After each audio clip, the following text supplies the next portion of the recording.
Hello friends, welcome back to another episode of my blind playthrough of Planescape Torment. I'm not gonna say the episode number because I'm actually not sure.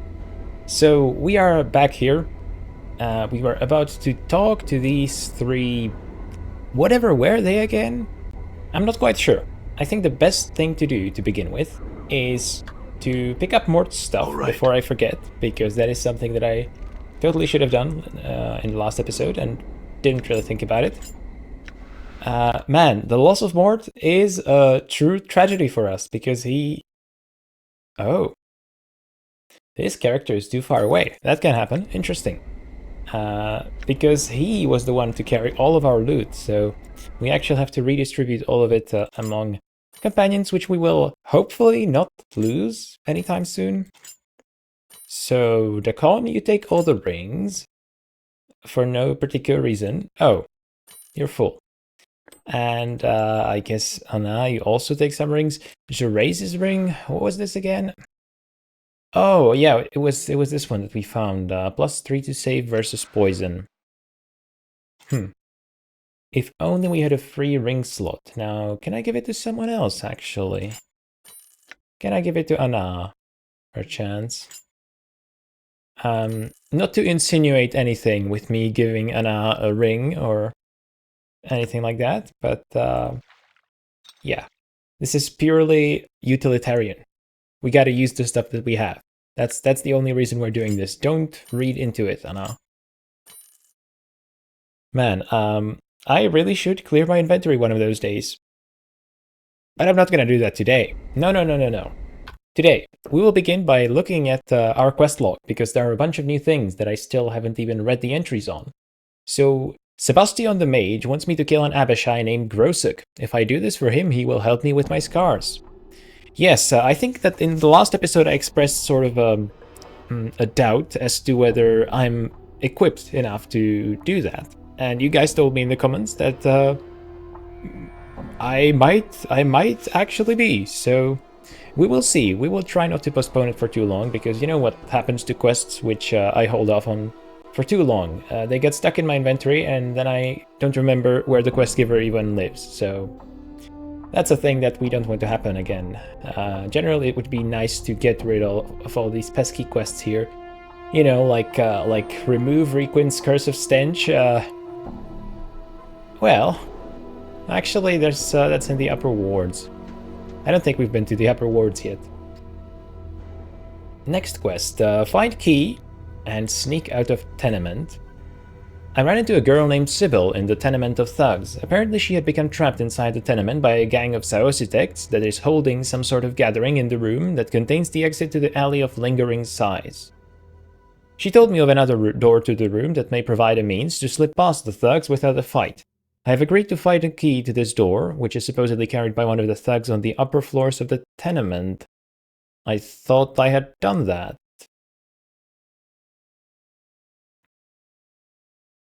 Why is it still assigned? And explore Sigil. That's an interesting quest, because that's what I've been doing for 34 or 35 episodes at this point, you know? A newborn alley has come into being, allowing me access to other wards of Sigil. I should explore these new streets and see if I can find someone knowledgeable enough to help me decipher who I am. Oh, I see. So that's what happened here at this point in the story. So I basically unlocked access to more places then? World map? Can I click these? No, it doesn't seem like I can. Huh. Okay, I'm not actually sure what exactly that means, but I will try to figure that out soon. Oh god, Mort had so many things. Ingress's teeth, yeah, these are important. We gotta keep hold of those. Now this guy's skull, I'm not sure that's too important, so I think I'll give these to my companions. Just as soon as I get a fourth companion, I lose my second companion. Pretty annoying, if you ask me. I was just thinking I was getting a hang of this game. Nope. Do we really need these cranium rat tails? Nope. And let's just give this stuff to Anna. I probably should have done this off camera. Then again, I didn't really think that this is something I should do. It only just occurred to me now. Anyway, enough blabbering and reading. Yes, Xanthia and the... what were they called again? Hang on, that's not enough reading. I still need to catch up on this. Journal. I met a woman named Xanthia in the lower ward. She is upset because 3 Thokola, that was the word, Thokola ruined her evening gown by spilling drinks on her while they were drunk. She decided to get revenge by not accepting their apology unless they can defeat an Abishai in hand-to-hand combat. She says that Abishai can only be hurt by magic or magical weapons, neither of which the Thokola have. She intends to watch the Thokola get slaughtered by the Abishai. Should I warn them? Yes, I should. Not only is it the right thing to do, but she's also just a bitch. I don't want to help her in any way. And I don't want to help her do anything despicable. So, Thorpe, Gort, Zerb, I will warn you, if you're at least half reasonable. This huge creature stands over 9 feet tall. Are you kidding me? Honestly, it doesn't look like it from the sprite. 9 feet tall, that is crazy. That's like over 2.5 meters, right? Rippling muscles support its massive frame. No, actually 2.5 meters, that looks about right now that I think about it. For some reason I thought 9 feet tall was taller than that. Rippling muscles support its massive frame. It seems to be engaged in conversation with 2 similar creatures next to it. I mean, it is still a pretty large creature. Anyway, enough. He turns at your greeting and begins to look about. After a moment he looks down and notices you. Yes, thank you for that. A look of confusion crosses his features. What do you want of Zerb? I guess that's his voice. Sure. I have some questions. He gives you an apologetic look and shakes his head. Zerb not speak language well. Sorry, you talk Thor. He gestures to one of the creatures next to him. Alright, thank you. Thorpe is the speaker then. This creature is huge, standing over 9 feet tall. Yes, reminds me quite a lot of the other creature that I just spoke to. As you approach, he leers at you and laughs. He looks down at you and gives you a friendly smile. I mean, at least he noticed me.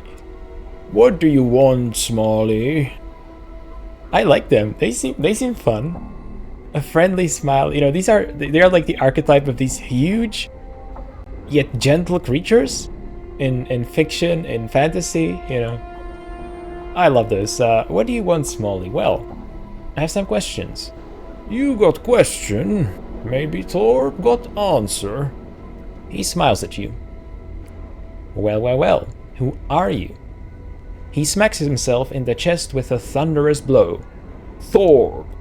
He raises his arms above his head and shakes his fists at the sky. Mighty warrior is Thorpe. All Thokola are mighty warriors. He places his fists on his hips and glares at you. Who you? I don't remember my name. He nods at you as he examines your scars. You got mighty scars.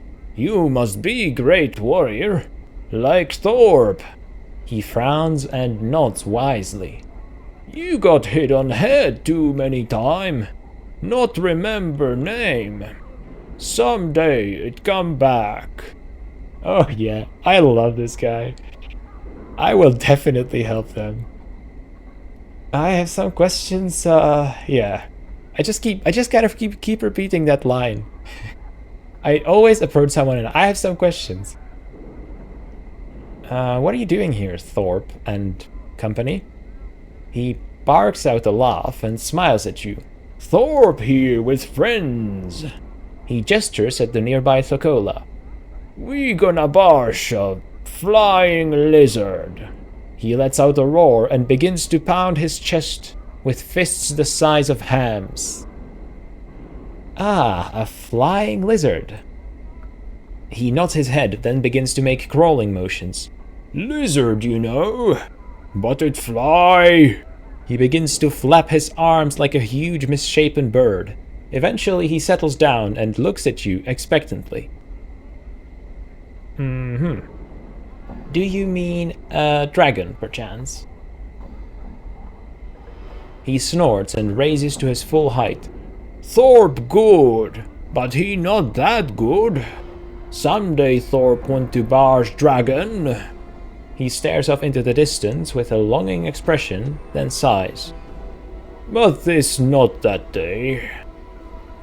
Well, if it's not a dragon, then it must be a black Abishai, as we know. But let's just play dumb.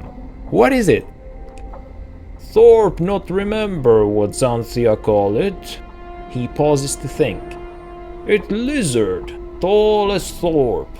Walk on back legs, got wings, got claws. Red in color. Think she say they called Abishai. He pauses, then shrugs. Yeah, I've heard of something called an Abishai. Is that what you mean? Updated my journal. His eyes light up and he gives you a joyful smile as he nods his head. Yes, Abishai, flying lizard. Thorpe and friends barsh real good. Thorpe be warrior of stature then. Xanthia accept apology. What's this about Xanthia and an apology? I know, but, tell me, in your own words. Thorpe take friends to tavern last night.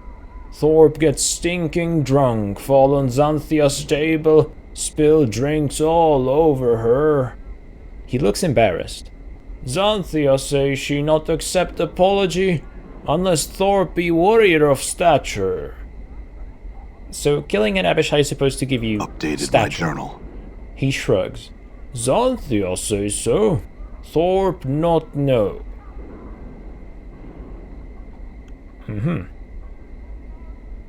What can you tell me about this ward? He stares at you for a moment, then shrugs. Thorpe not know. Thorpe new here. He gives you a childish smile. Thorpe here for fun. Yes, you're going to barsh an Abishai. Barsh, is that another Sigil slang term? I kind of assumed it was something that Thokola say for some reason, but maybe it's like a wider Sigil thing. He smiles and nods at you enthusiastically. That right. Thorpe and friends barsh. You said you're going to fight an Abishai. Yes, same line. Warn him. I've learned that Abishai can only be hurt by magic weapons. Updated my journal. He gives you a worried look. Need magic? How you know? Well, I've talked to Xanthia. She told me. She's trying to get you killed, my guy. He seems confused at first, then a look of realization appears on his face. Xanthia play Thorpe for a coney. She lie. Try get Thorpe and friends dead. Yes, I am afraid so. He nods. Xanthia not deserve apology. Thorpe free from debt to her. Yes, I would say so. Thorpe, thank you. You save life. You save life of friends. He turns to the other Thokola and speaks to them hurriedly. After a moment, all three bow to you and each hands you a pouch of coins. I mean, not necessary, but thank you. Interesting how I don't even have an option to reject, actually. He smiles. You good friend, you deserve. 600 coppers just for that. Worth it. I must be going. Farewell. Hey Xanthia, how did you like that? You see Xanthia. She gives you a look filled with hatred. You warned that brute, didn't you? Well, yes, I did what I felt was right. She nods her head slowly. I will not forget this insult. Good day to you. She turns and leaves. But I got more XP? This was definitely an alignment thing, right? This definitely made me move more toward the good side. Interesting. I cannot save at this time. Can I save at this time? No, I cannot. Okay. That was Xanthia, Karina, the 3 Thokola. Oh, this guy we definitely haven't talked to. Byron Pikit.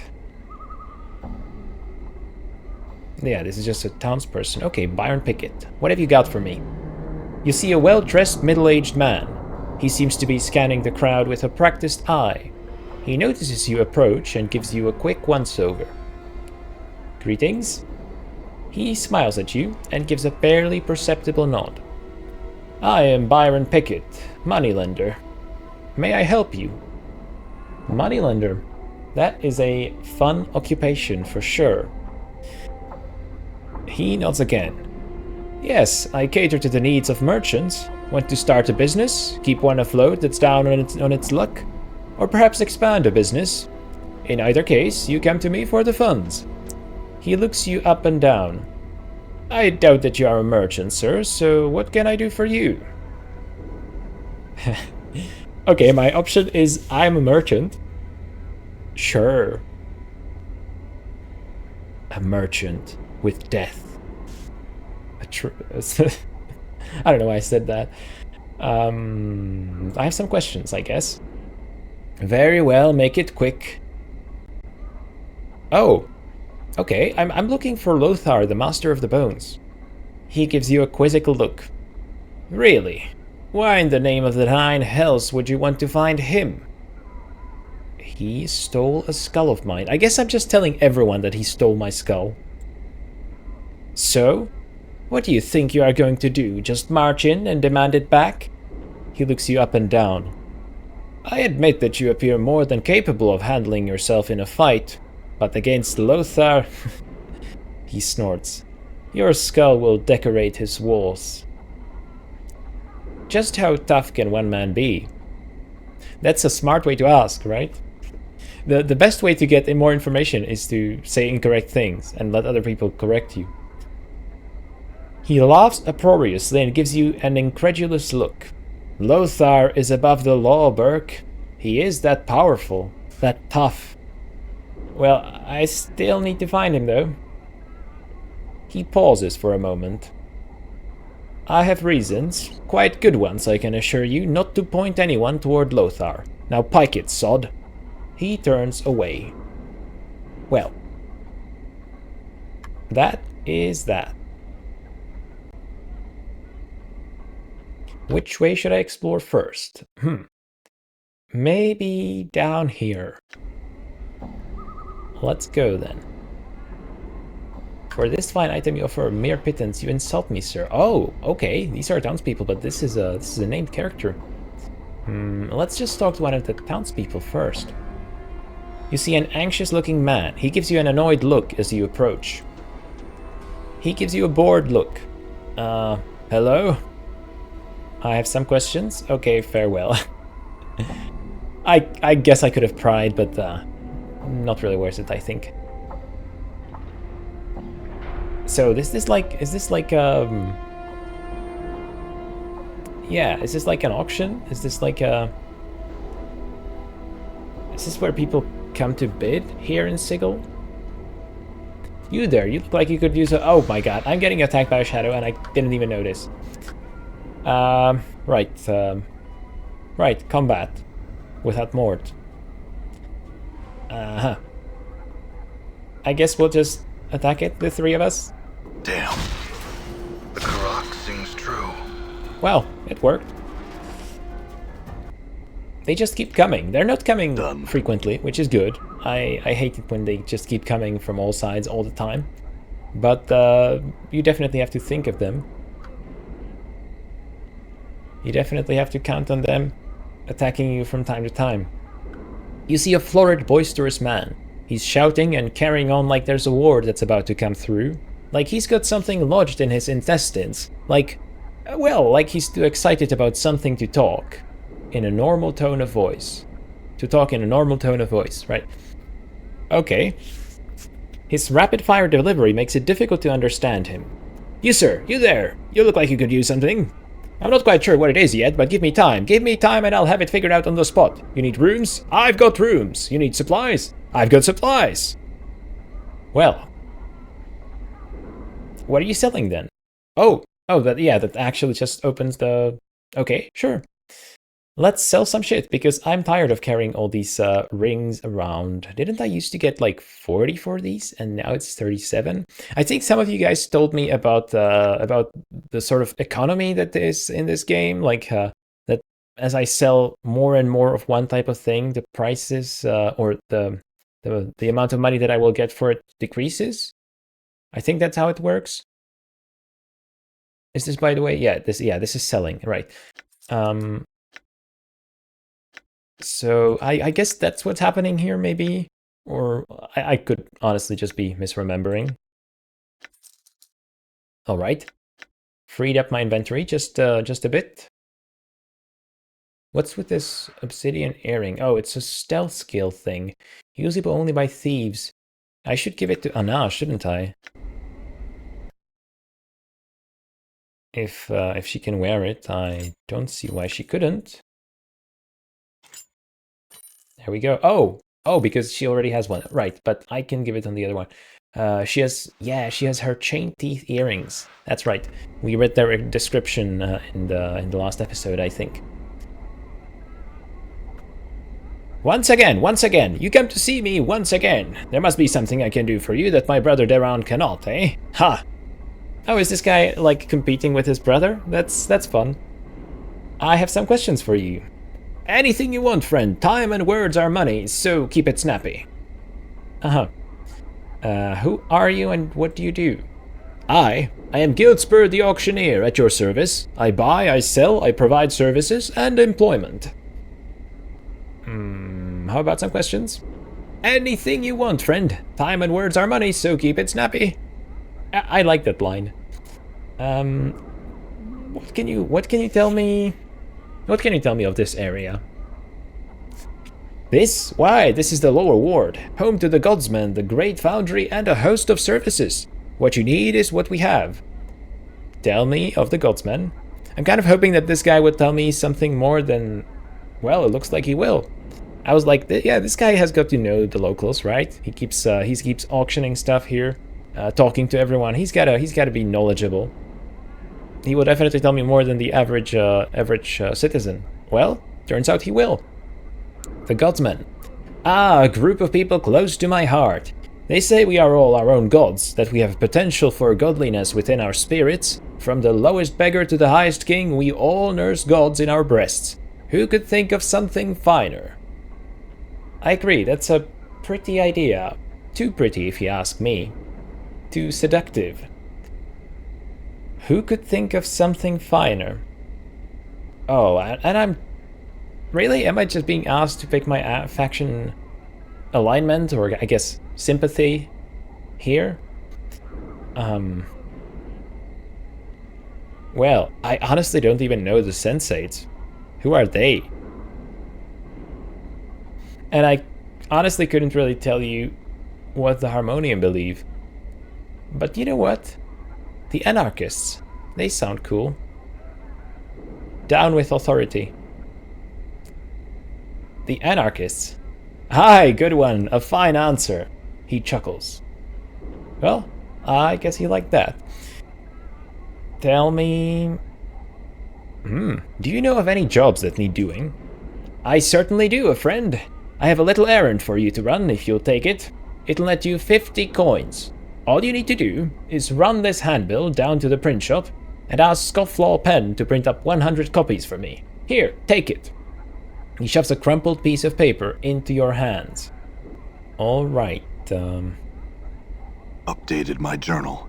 So just carry a paper, that's the quest. That's a classic fetch quest, but sure. Scofflaw Pen. That's a funny name. Actually, reminds me of Penn and Teller. I've been watching a lot of Penn and Teller through Lust lately, so I can't really see Penn without thinking of And this is just buying and selling. Well, this was the main option that I sort of wanted to pick from the beginning. Anyway, tell me about this Master of the Bones. The Master of the Bones, the Lord of the Bones of the Night, librarian of the most grisly library this side of Set's home. Set's home? Doesn't ring a bell. Skulls sit upon his shelves, whispering their secrets into Lothar's hardened heart, and all who have the temerity to face them. There is much that can be learned there, if the place doesn't drive you mad first. Lots of details here. Librarian, okay. Skulls sit upon his shelves. I mean, we did hear that he collected skulls, right? That he tends to collect skulls. I'm not quite sure why exactly. Whispering their secrets into Lothar's hardened heart. I guess that's the reason. He just wants to know what they will tell him. So, are we actually going to, like, visit a place with 100 morts? 100 of these mimirs? That would be interesting. I'm trying to visualize it, and it's a pretty horrifying horrifying idea, to be honest. Definitely something to drive you mad. And so many good questions. Where is this place? It's to the Spire Ward of Sigil. You might come across a wrecked building. You might find a ladder of bones that leads down into the heart of Sigil, and it could be the ladder will lead you to the Salon of Skulls and a meeting with Lothar himself. Wreck building, ladder of bones, down to the heart of Sigil. Got it. What does he do with the skulls then?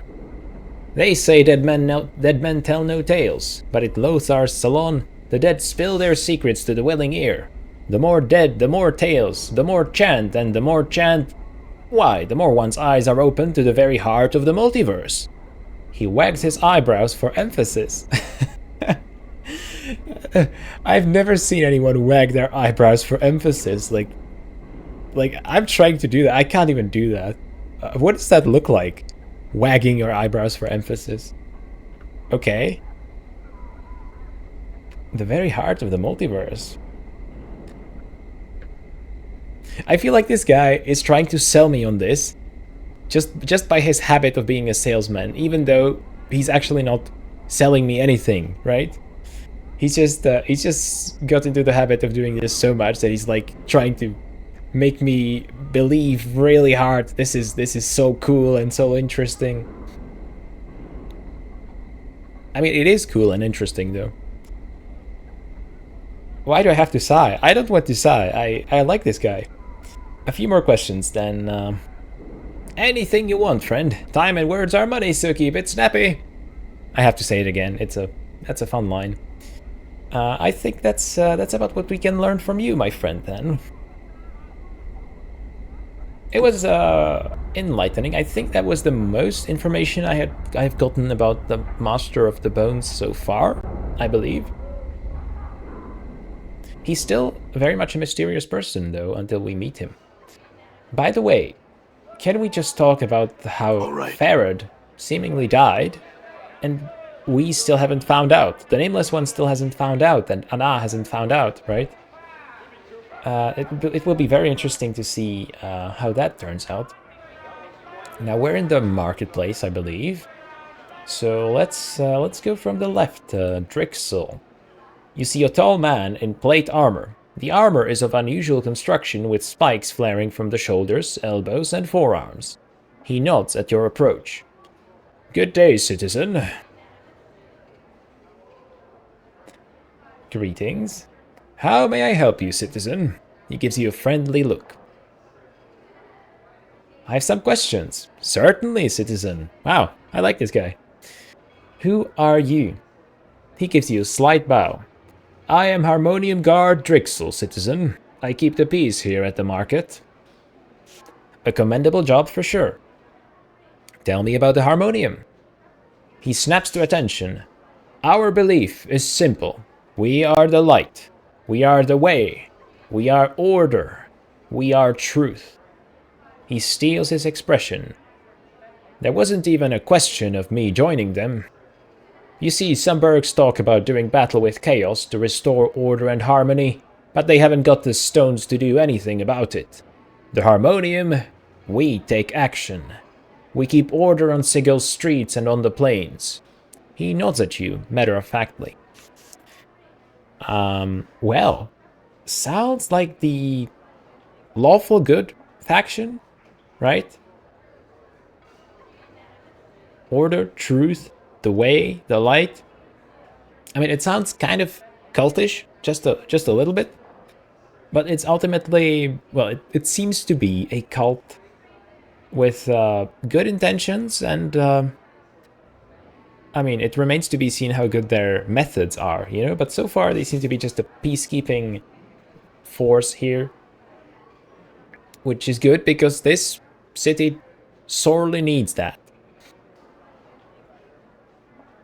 You know, you could also do something to keep order on Sigil streets in the hive. That would be fun.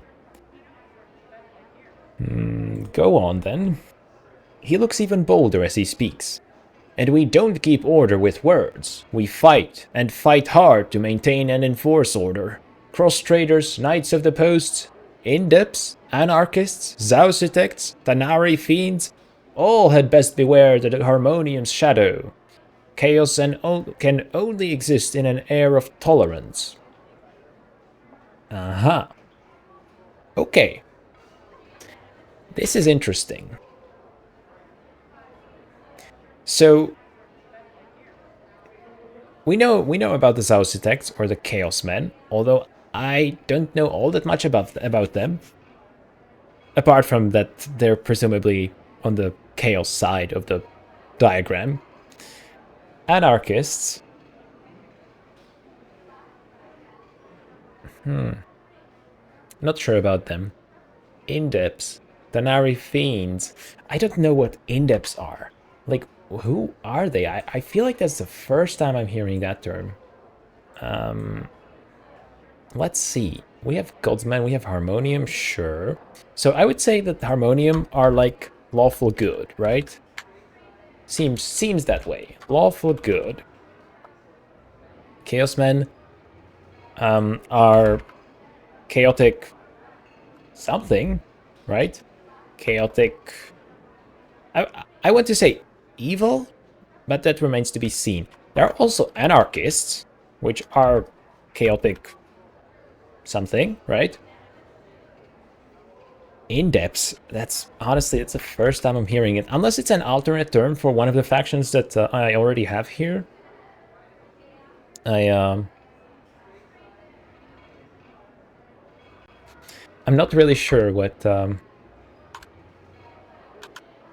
make of this.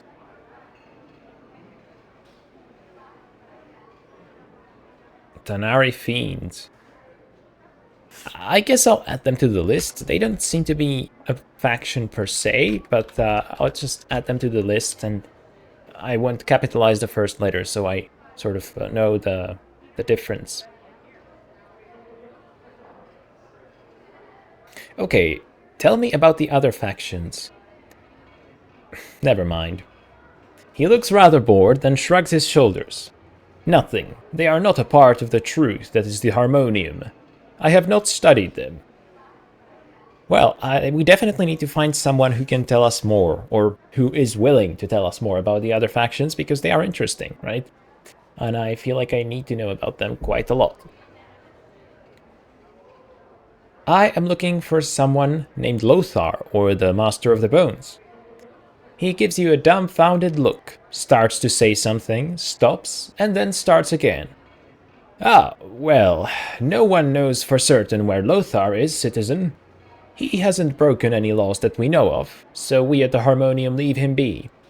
I'd suggest you do the same. Why? I mean, we kind of know why. He seems to be a dangerous person. He gives you an annoyed look. Because, Burke, you don't mess with someone as powerful as Lothar without an extremely good reason and lots of friends backing you up. That's why.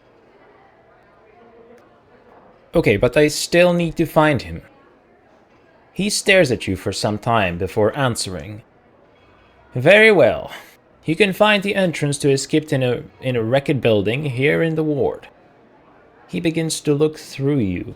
rather than at you. What does that mean? Is that like him saying you might as well be dead? I'm not sure how to interpret that.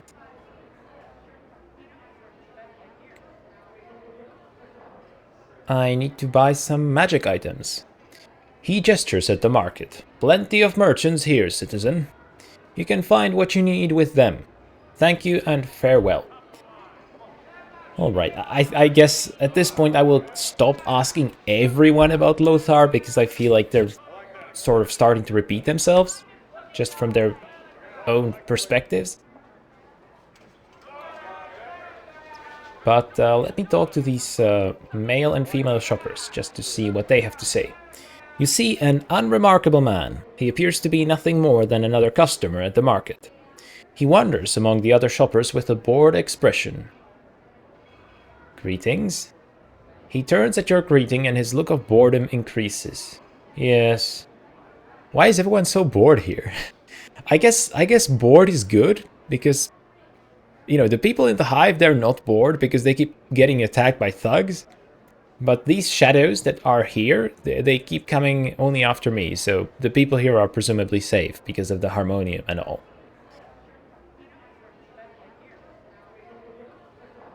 I don't really need to ask this guy this. I mean, I just said I wouldn't ask these questions of everyone, so...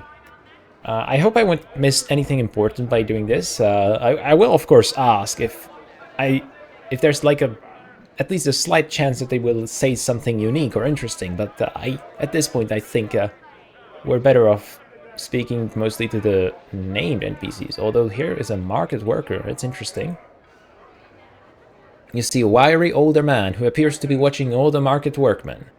Occasionally he barks out an order to the workers, who hastily comply. He frowns at your approach. His frown turns into a scowl.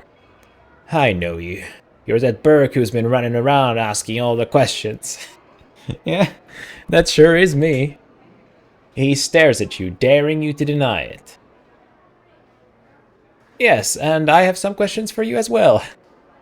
He gives you a self-satisfied nod.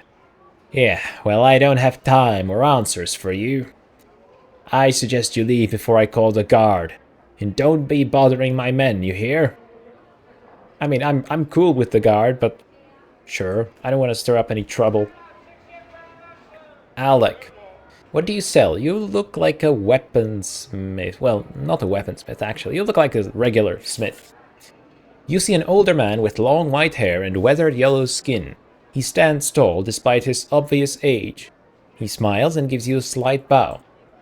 Greetings. And to you as well, Cutter. How may I serve you? He raises his eyebrows as he awaits your answer.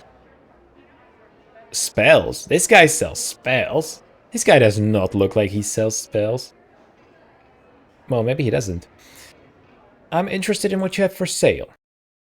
That's the best way to put it. Okay, some charms. Infinite recall, sure. Adder's Steer, that's a new one. Invokes Adder's Kiss. This glistening green tear is as hard and smooth as a pearl. When placed on the tongue, it dissolves instantly and gives the user the ability to spit forth spiraling bolts of acidic green energy at an opponent. I'm literally spitting acid. That is a pretty unique spell. And oh, what is this? Magus Shield. This Armor Class 4, weight 2, usable only by mages. This bracelet is a variation of the Magus Guard.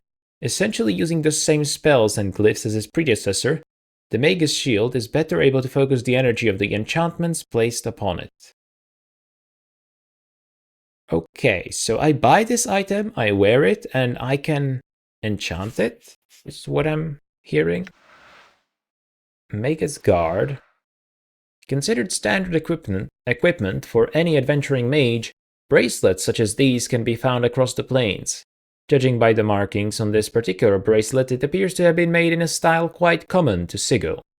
Various glyphs of warding are meticulously carved along the surface, producing an almost hypnotic effect when looked at. When worn, this bracelet protects the wearer from normal attacks as if they were wearing scale armor. Okay. Armor class 6. The other one was armor class 4.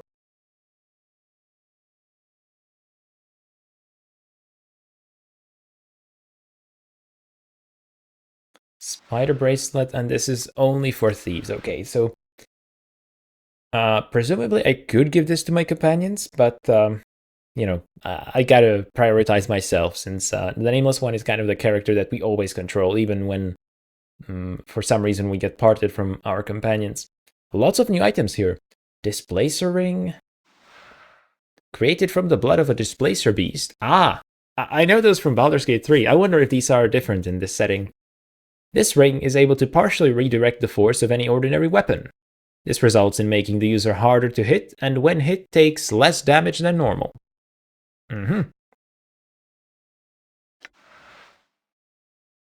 Sadistic Frame invokes Pain Mirror. When used, this item causes an attacker to feel the same pain and hurt that he has inflicted upon the user. Now that is a powerful item. Wow. So I think I should buy something here, and I would say, oh, this is usable only by mages. Interesting. Yeah, magic missile, and how many times can I use it again? I think I had one before and I sort of forgot. Or maybe I still have it somewhere. I think I should buy this Mega Shield. Armor class 4 is pretty impressive. This one is armor class 6 though, and it's cheaper. So it says here that it's a bracelet, right? Am I wearing a bracelet? Yes, but one that I don't really need. And the other hand is completely free, so I think that's what I'll do.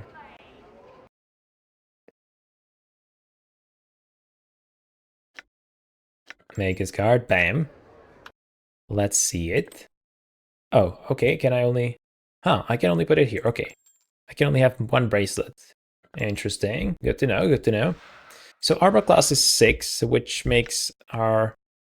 hang on, no. Let's compare.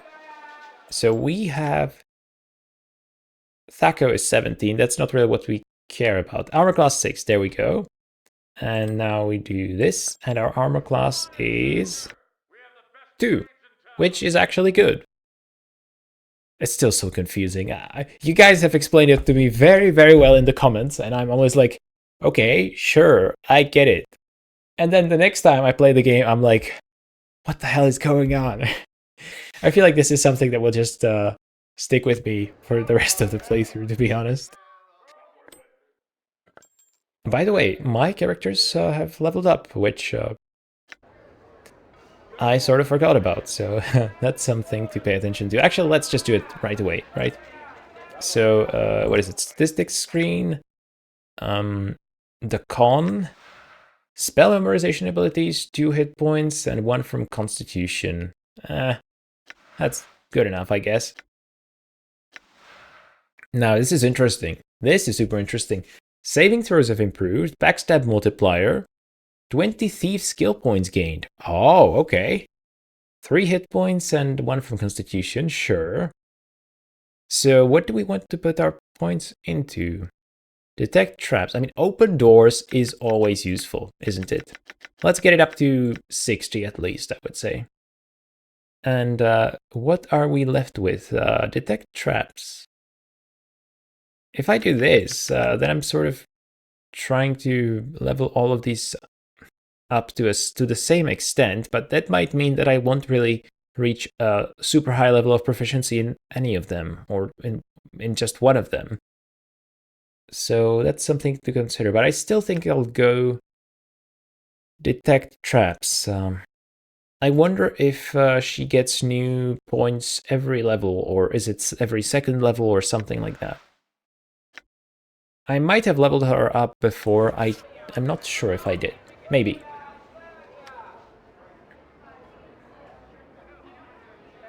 A locked container. Hi? Well, can you Can you use your... Actually, will this make people mad? Right. Nope. Clipped copper piece. This copper piece has been clipped. Most of the copper has been shaved off, no doubt to still keep the appearance it is a coin, and allowing the clipper to use the shaved copper to make another coin. It is worthless. Cool. Okay, I guess I'll just take the charm. It looked like a really... Why is there the blue outline though?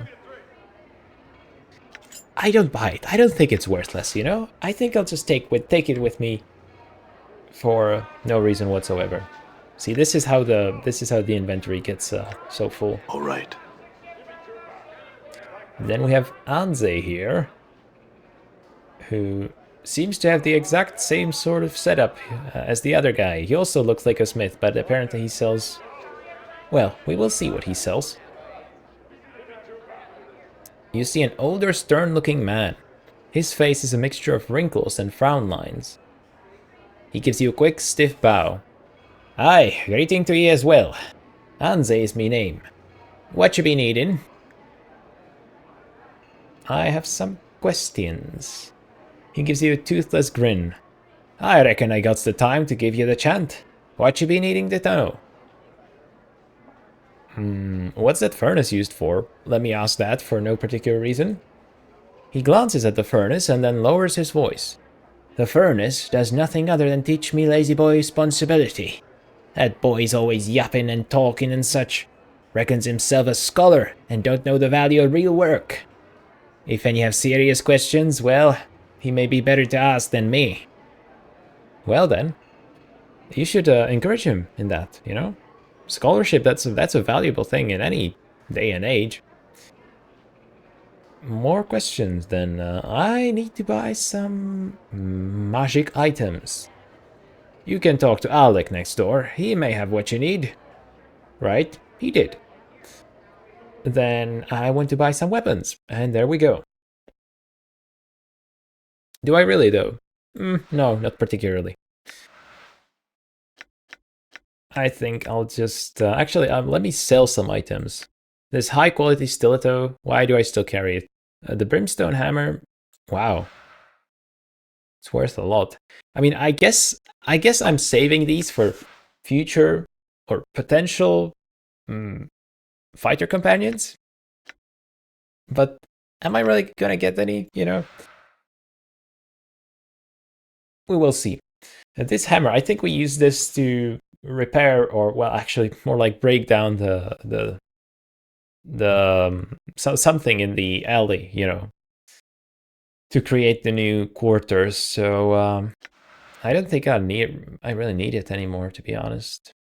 Maybe it turns out that having a hammer is really useful in this game, but I don't know. I haven't really seen any reasons to think that. So yeah. In case I ever need it, it's with this guy, and I'm sure I will remember that. Oh, so that furnace. Yeah, that's a pretty... Or is that the furnace? That's like a... It doesn't even look like a furnace. It looks like some sort of giant mechanical whatever. I don't know what that even looks like. Karina, I sometimes think people are avoiding me. Is that what she said? All these people and I still feel lonely. Well, don't despair. I am here. The most important person in the universe, the player. Karina, you see a pretty young woman wearing simple clothes. She wanders about the market and examines everything, but does not make any purchases.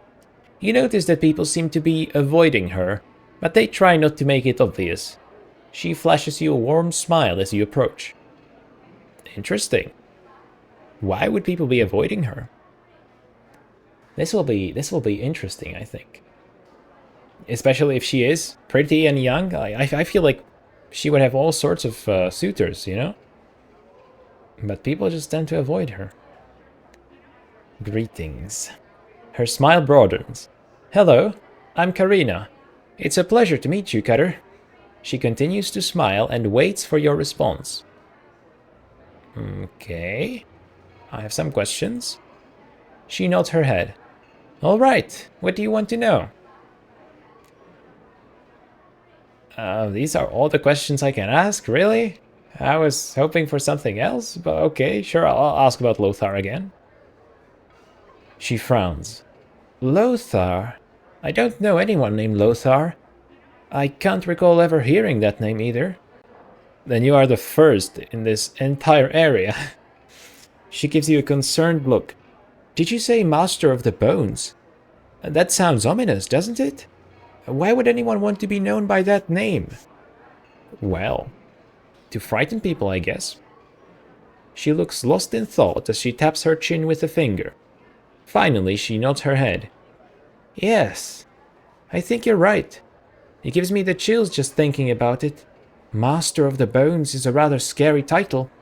I don't think I'd mess with anyone who had a title like that. She thinks some more. Ah, she a thinker, this one, huh? Well, where can I buy some weapons? She smiles and points to one of the counters. Anze over there sells weapons. All kinds of weapons. Are you a warrior? How silly of me, of course you are. I mean, how could you not be with all those scars? Oh, I'm sorry, I shouldn't mention those. You're not sensitive about them, are you? No, I've gotten pretty used to them over the possibly millennia that I've had them. She looks relieved. Oh, good. I didn't mean to hurt your feelings, or anyone else's for that matter. You just have to be careful what you say to someone, you know? I mean, people are different and you never know. What may offend one person may not offend another. So, anyway, she pauses for a breath and smiles at you. I mean, I guess she's just a little bit awkward in conversation. But, I don't know, she's fun to talk to. I don't get why people avoid her. There's definitely something else going on with her, though. There's got to be like a quest, right? That's why she's a character in the first place. Because right now I can't ask her anything special, but presumably, oh, there we go. There's a new option. Where can I buy some magic? She smiles and points to one of the counters. Alec over there sells magic things. Are you a mage? You don't look like one, but I guess looks can be rather deceiving. I don't know what a mage really looks like now that I think about it. Do you? Robes with funny symbols and a pointy hat. I'm trying to think back to the mages that we know. None of them wore a robe. Actually, some of them did. Sebastian, I think, wore a robe. Shilandra? I think that was her name. She wore more like a dress or something like that. I mean, I'm overanalyzing this option. It's a joke, obviously. Yes, they wear robes with funny symbols and a pointy hat. Mebeth definitely didn't wear a robe. Not Mebeth. Really? That's good to know. I mean, mages scare me, so I want to know what they look like. I guess it's all that power they have, and they can do really incredible things and all, but you don't know what they look like. Warriors and priests and you know, other powerful people just look powerful with all that stuff they carry around that says that they are powerful people, but not mages. She pauses. Alright, what do you want to know? You, really like to talk, don't you? Honestly, I didn't really get that sense. I mean, I guess it's just, for someone who likes to talk, I kind of expected more options, but whatever. She shuffles her feet and looks embarrassed. Well, I've been told that I probably talk a bit too much and, well, people tend to avoid me. And I don't really have any friends or male friends courting me. Sometimes I get lonely. Her voice gets lower and lower until she is finally silent. She stares at the ground at her feet. Oh, I mean, she's super sympathetic, though. I don't understand this, honestly. I don't think you're a bad person, Karina. I happen to like you. Is this going to trigger another romance? Is this another case of me not picking the option of telling someone that they're a giant asshole and starting a romance that way? I happen to like you. Updated my journal. She gives you a hopeful look. Really? Thank you so much. I don't know your name. I don't remember my name. She frowns, starts to say something, and then thinks better of it. She shrugs her shoulders. What's in a name? It's just nice to know I have a friend. She smiles. Farewell, Karina. Aw, that was so sweet. That was such a sweet end to that conversation. Honestly, I can't really top that. Let's end the episode right here. Alright, thank you for joining me. We will see each other in the next episode.